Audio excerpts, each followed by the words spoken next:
diversité des uniformes, officiers militaires du rang.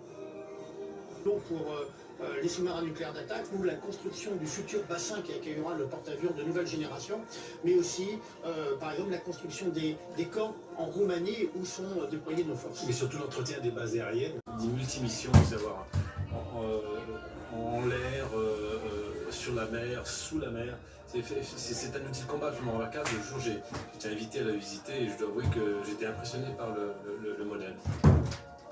En mesure de lancer des missiles de croisière également.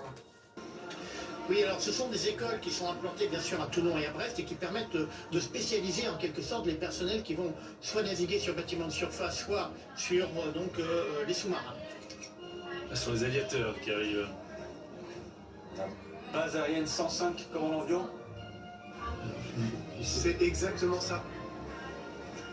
À Évreux, stationné à Évreux, qui apporte des équipements, des avions de transport. Voilà, c'est de là qu'ont décollé le C-130 notamment qu'on voyait tout à l'heure.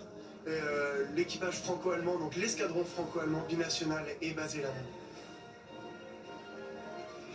Et derrière dans le monde, on a la base aérienne 115 qui m'est chère, la base aérienne d'Orange, l'époque commandée par le colonel Louvion quand je servais et que je commandais 5e escadre de chasse, et maintenant qui remonte en puissance avec la première escadron Rafale depuis un an et qui va remonter en puissance dans le sud-est de la France. Il travaille notamment sur la lutte anti-drone. Aussi. Absolument. Oui, multimission. On voit le colonel commandant la base aérienne 115. Voilà, le colonel Hugues Fouquet, donc base aérienne 115 au pied du Mont Ventoux, avec donc les Rafales qui sont les avions de chasse qui sont revenus sur la base aérienne, et puis également des Fennec qui peut emmener des tireurs d'élite, et puis des équipements pour lutter contre les drones. Extrêmement important pour tout ce qui est dispositif de sécurité aérienne, autour d'événements comme le 14 juillet, comme les Jeux Olympiques. De l'armement, nos voisins. Oui, voilà, exactement. Et donc, ils ont la responsabilité de la conduite des grands programmes d'armement.